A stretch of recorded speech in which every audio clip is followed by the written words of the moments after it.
Atención México. Sheinbaum detonó el expediente completo y el PAN se quedó mudo. Calderón gritó, justicia selectiva.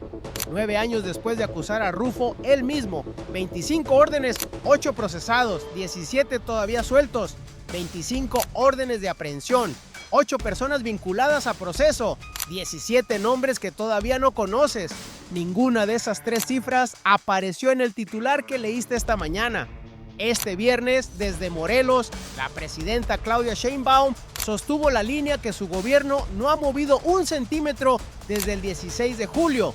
Dijo que la investigación por huachicol fiscal no termina en Ernesto Rufo Apel. Dijo que hay muchos otros empresarios relacionados con esa empresa. ¡Muchos otros! El titular dice que Sheinbaum habló del caso Rufo. Lo que realmente dijo es que el expediente que hoy tiene a un exgobernador en el penal del Altiplano apenas va empezando. Y hay algo que nadie ha explicado sobre ese expediente. Nadie los delató. No hizo falta un testigo protegido, tampoco una filtración. Según la documentación del caso, ellos mismos escribieron cada paso, lo firmaron ante notario y lo inscribieron en el registro público de la propiedad y del comercio. Y ahí estuvo, esperando 7 años. Pero la pregunta más grande de este video es otra. Si la Fiscalía General de la República obtuvo 25 órdenes de aprehensión y solo 8 personas están vinculadas a proceso, ¿quiénes son los 17 que faltan? Esa pregunta ya tiene respuesta en el expediente de la FGR y es la que los medios de siempre no van a leer en voz alta. Quédate, porque la última pieza lo cambia todo. Para entender el tamaño de lo que estamos viendo, hay que retroceder hasta 1989. Ese año, Ernesto Rufo Apel tomó posesión como gobernador de Baja California, primer gobernador de oposición de la historia moderna de México, el símbolo de que el sistema podía abrirse. Durante 33 años esa imagen fue intocable. Y aquí conviene ser preciso, porque la precisión es lo que separa el análisis de la propaganda. Ese símbolo no está siendo juzgado. Lo que está siendo juzgado es una estructura de empresas en Ensenada.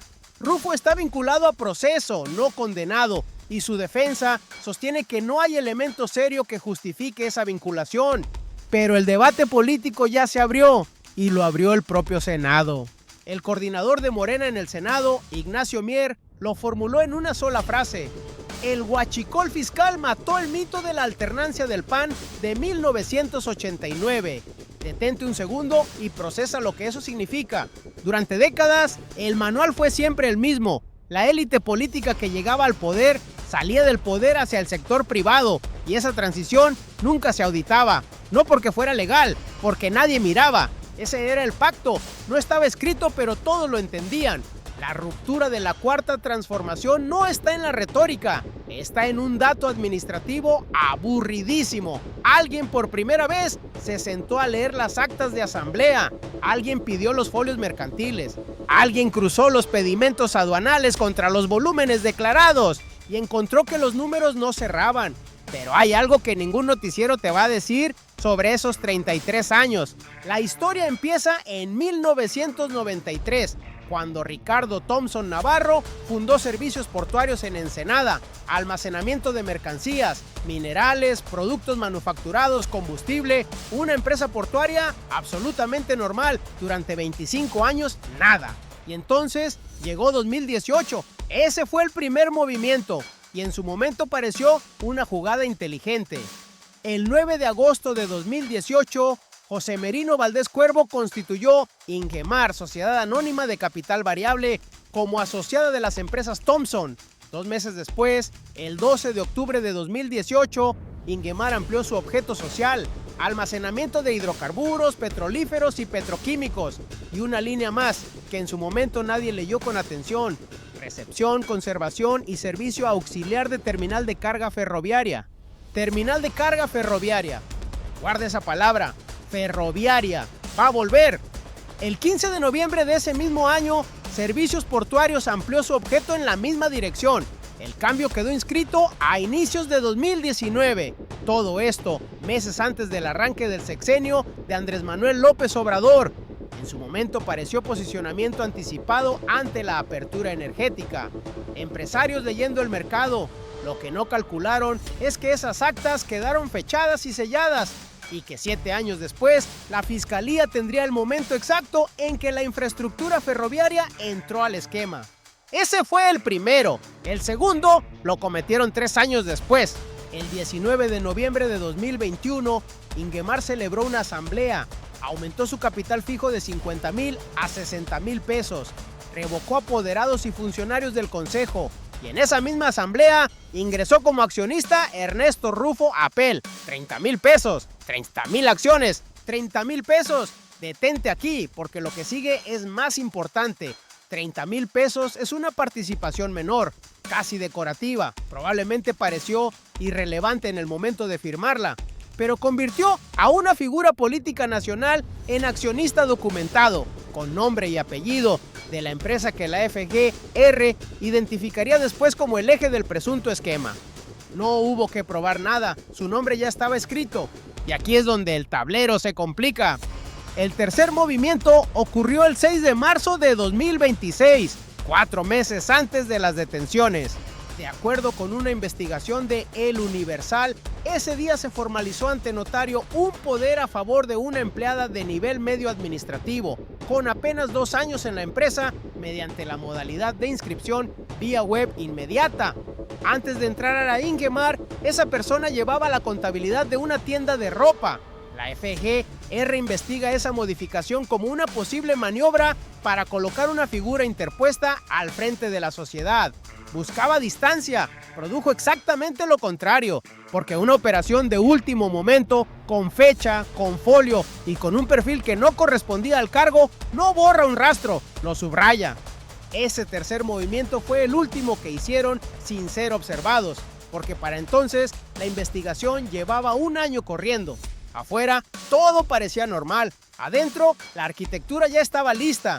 Mientras las asambleas seguían firmándose en Ensenada, la Fiscalía General de la República llevaba 12 meses reconstruyendo la cadena, sin filtraciones, sin conferencias, sin una sola declaración pública. La presidenta lo explicó este viernes, y vale la pena escuchar cómo lo dijo, porque cada parte de la frase es una fase distinta de la investigación. Primero, el punto de entrada. Sheinbaum dijo que no se trataba solo de un número de ferrotanques que venían en ferrocarril, sino de ferrotanques que cruzaron la frontera sin declarar la cantidad real de diésel que traían. Ese fue el primer movimiento de la investigación, el volumen. La imputación describe el método: introducir combustible mediante declaraciones falsas o incompletas en aduanas, reportar menos volumen del realmente transportado o declarar otro producto para evadir el pago de impuestos. Según la investigación, se declaraba alrededor del 10% del producto real. El 10%. Por eso el segundo movimiento fue el más difícil, y es el que la presidenta destacó con más precisión: seguir el combustible después de la frontera. Sheinbaum señaló que se identificó cómo esta empresa almacenaba y distribuía a las gasolineras, y que ahí es donde se vincula con otros empresarios de la red. Ahí, en la distribución. Ese es el punto donde un caso aduanal se convierte en un caso de red, y aquí es donde el expediente completo se revela. El tercer movimiento fue el financiero. La FGR documentó operaciones por más de 498 millones de pesos y 8 millones de dólares movilizados por la estructura corporativa. La fiscal Godoy detalló que no se trataba de una sola empresa, sino de una cadena de firmas con funciones diferenciadas. Y una infografía del caso describe algo que conviene decir despacio: 80 cuentas puente. 80. Todo esto coordinado con el Gabinete de Seguridad del Gobierno de México durante 1 año, sin que nadie afuera supiera que estaba ocurriendo. Mientras la oposición hablaba de otros temas, ella ya tenía la respuesta lista. Eso explica el movimiento. Lo que sigue explica la magnitud. 16 de julio de 2026. Ensenada. Ernesto Rufo Apel fue detenido por autoridades federales, trasladado a las oficinas de la Fiscalía en Tijuana y de ahí a la Ciudad de México. La reacción no fue una reacción de fuerza, fue una reacción de quien no tenía respuesta preparada. El PAN habló de persecución política. La panista Kenia López Rabadán lo llamó preso político. Su abogado Fernando Gómez Montt declaró que no ve elemento serio que justifique la vinculación a proceso. Y el 17 de julio entró al debate Felipe Calderón. El expresidente escribió que, independientemente de lo que se deslinde en el caso, se demuestra una justicia discriminatoria, selectiva. Expresó su solidaridad con Rufo, citó a Porfirio Díaz, pero había algo que Calderón no había calculado todavía. En menos de 24 horas, la presidenta nacional de Morena, Ariadna Montiel, y la propia Claudia Sheinbaum recuperaron publicaciones del propio Calderón de 2017 en las que acusaba a Rufo de vínculos con el crimen organizado. 9 años antes lo acusó. En 2026 se solidarizó con él. Esa es la voz del viejo México, no la de un partido, la de un pacto. Ahora la parte que te toca es ti. La FGR calculó que el daño a la hacienda pública solo en 2025 ascendió a 4,456,577,425 pesos. 4,456 millones en un año.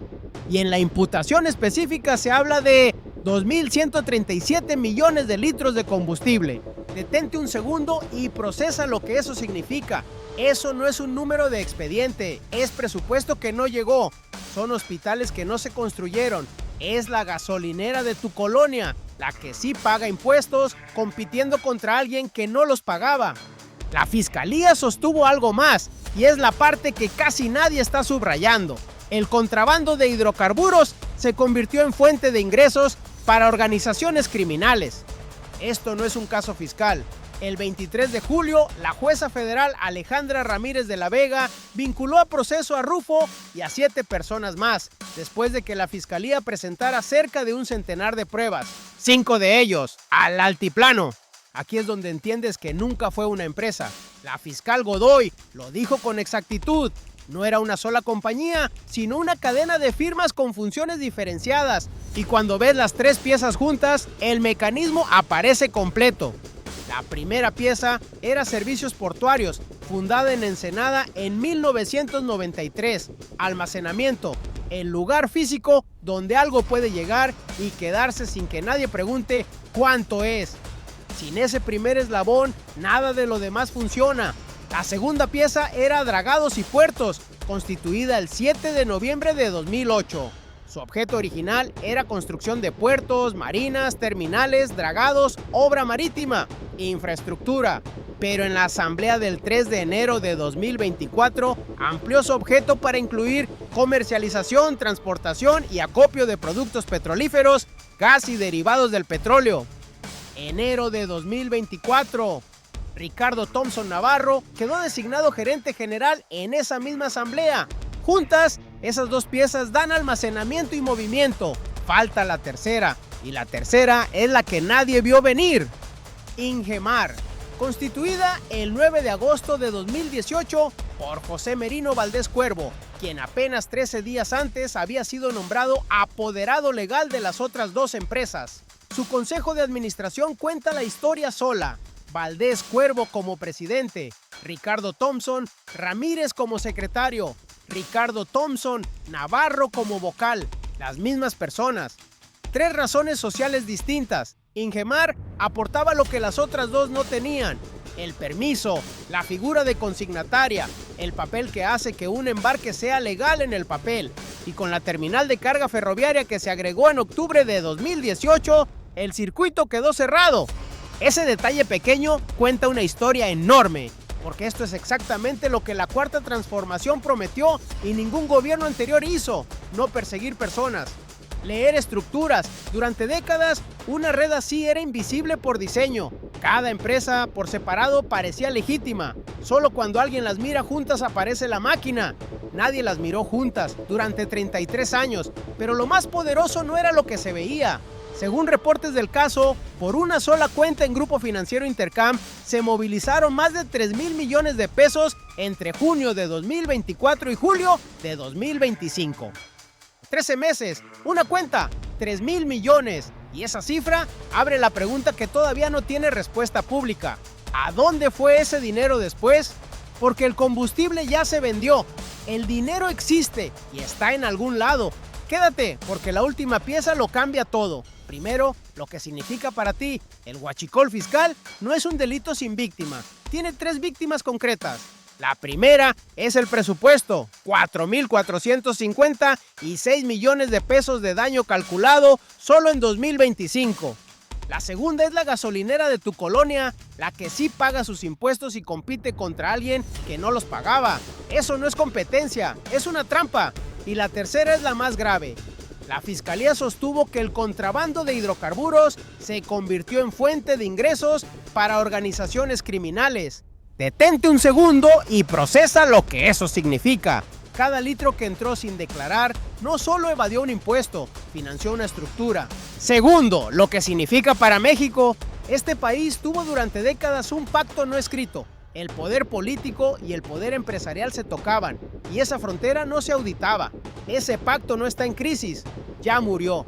Y lo que se está escribiendo sobre sus cenizas es una regla nueva. Aquí la ley se aplica parejo, sin importar el apellido, ni el partido, ni el año en que fuiste símbolo de algo. Y tercero, el precedente. El primer gobernador de oposición de la historia moderna de México está vinculado a proceso en el penal del Altiplano con sus cuentas bancarias bloqueadas. No por su ideología, por un expediente con cerca de 100 pruebas presentadas en audiencia. La FGR rechazó categóricamente que exista sesgo político y sostuvo que el caso está respaldado por pruebas periciales, financieras y aduaneras. Y aquí es donde la jugada se vuelve imparable, porque a partir de este caso, ningún expediente futuro puede archivarse con el argumento de que tocarlo sería persecución. Ese argumento se acaba de gastar. Ahora escucha cómo habló la presidenta este viernes. Sheinbaum dijo que es la fiscalía quien está haciendo las investigaciones. Dijo que no se trata solo de ferrotanques que venían en ferrocarril, sino de ferrotanques que pasaron la frontera sin declarar la cantidad de diésel que traían. Dijo que hay muchos otros empresarios relacionados con este tipo de traslados ilegales y dijo que por eso la investigación duró un año. 4 frases, ni un adjetivo. Analicemos cada una. Cuando dijo, es la fiscalía quien está haciendo las investigaciones, no se estaba deslindando. Estaba fijando una línea constitucional. El Ejecutivo no conduce el caso. Es la respuesta más eficaz posible al argumento de la consigna política. Y la dio sin nombrarlo. Cuando dijo, no solo se trata de un número de ferrotanques, estaba corrigiendo el encuadre de toda la cobertura. La prensa contó tanques.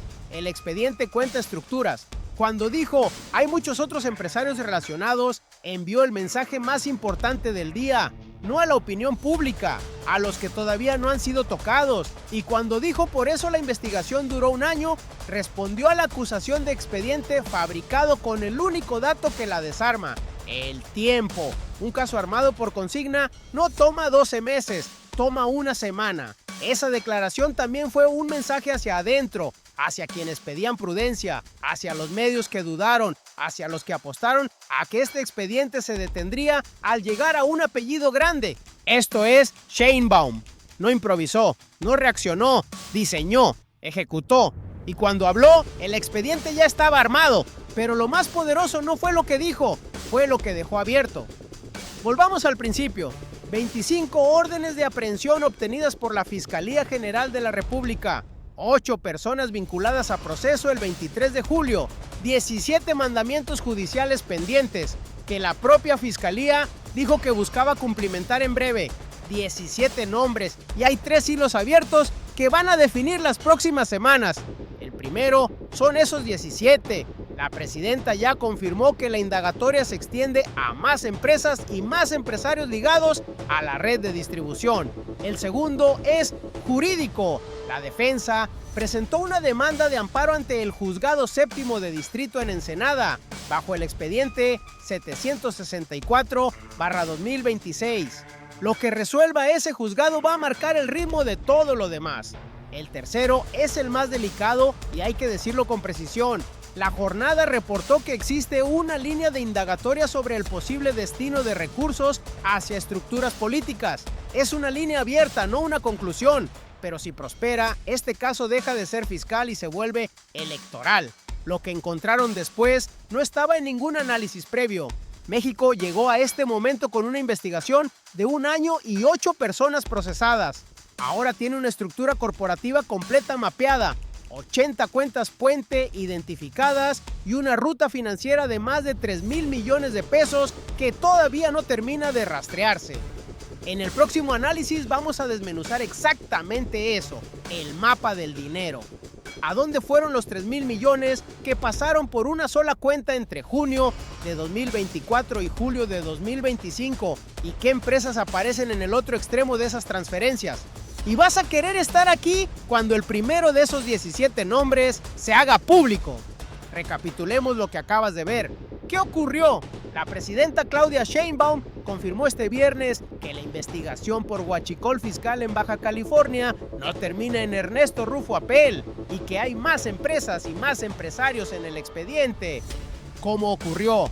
No con una filtración ni con un testigo, con 12 meses de trabajo silencioso, cruzando actas de asamblea, folios mercantiles y pedimentos aduanales, hasta que 3 empresas separadas se revelaron como una sola máquina. ¿Por qué importa? Porque 4,456 millones de pesos que debieron ser presupuesto público terminaron, según la Fiscalía, alimentando estructuras criminales y porque por primera vez un expediente de esta magnitud no se detuvo al llegar a un apellido intocable.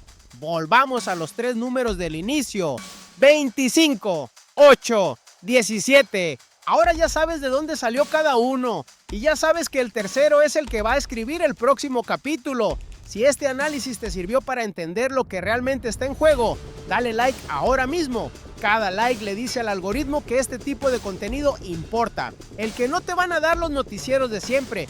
Suscríbete y activa la campana, porque cuando se cumplimente la primera de esas 17 órdenes, aquí vas a tener el análisis completo el mismo día. Y déjame tu posición en los comentarios. ¿Crees que esos 17 nombres se van a hacer públicos? ¿O crees que el caso se va a detener antes de llegar ahí? Escríbelo. 33 años de expediente y apenas vamos en la página 8. Qué momento para estar vivos y ser testigos de esta transformación.